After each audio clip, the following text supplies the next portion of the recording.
बिस्मिल्लाहिर्रहमानिर्रहीम अस्सलाम वालेकुम। दोस्तों, आज की इस वीडियो में हमने एक मोबाइल चार्जर को रिपेयर करवा दिया था और वो भी सिर्फ़ एक टांके की मदद से। मतलब इसमें सिर्फ एक टांका हमने लगा लिया और ये चार्जर ऑन हो गया। तो मैंने सोचा आप दोस्तों की भी साथ भी इस वीडियो को मैं शेयर करूं कि वो टांका कौन सा है और कहां पर है। तो चलिए फ्रेंड, टाइम वेस्ट किए बिना स्टार्ट कर लेते हैं ये वीडियो। फ्रेंड्स, आप लोग देख सकते हो ये इसका LED बल्ब ऑन नहीं हो रहा, जो कि मैं आप लोगों के सामने चेक करवा रहा हूँ। अभी हम मज़ीद इसमें आगे बढ़े।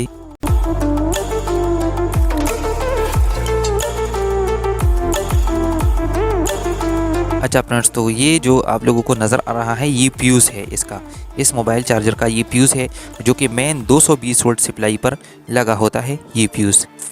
तो इसका ये जो फ्यूज़ है दोस्तों, ये कट मतलब अंदर से इसका रेजिस्टेंस कटा हुआ है। मतलब ये आगे इसकी सप्लाई इस फ्यूज़ से आगे नहीं जा रही। अभी आप दोस्तों को मैं इसको चेक करवाने जा रहा हूँ। ये हमने इसको 220 सप्लाई इन करवा दी।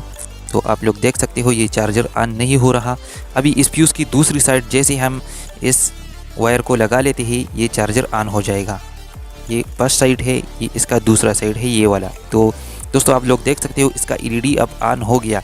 जैसे ही हमने इसकी दूसरी साइड को सप्लाई दे दी तो इसका ये LED ठीक हो गया।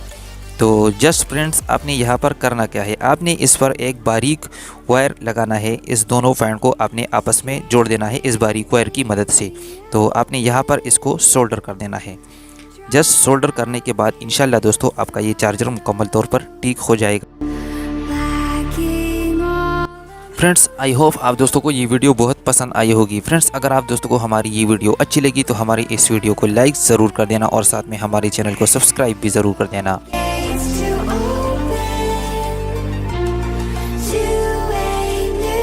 तो ये फ्रेंड्स आप देख सकते हो इस चार्जर का LED मतलब इसकी आउटपुट सप्लाई अब ऑन हो गई। अब इसको हम पैक कर लेते हैं, बंद कर लेते हैं वापस।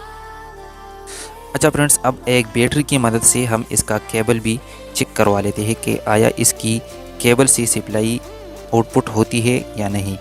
तो फ्रेंड्स, ये आप लोग देख सकते हो इस बैटरी का LED बल्ब ऑन हो गया।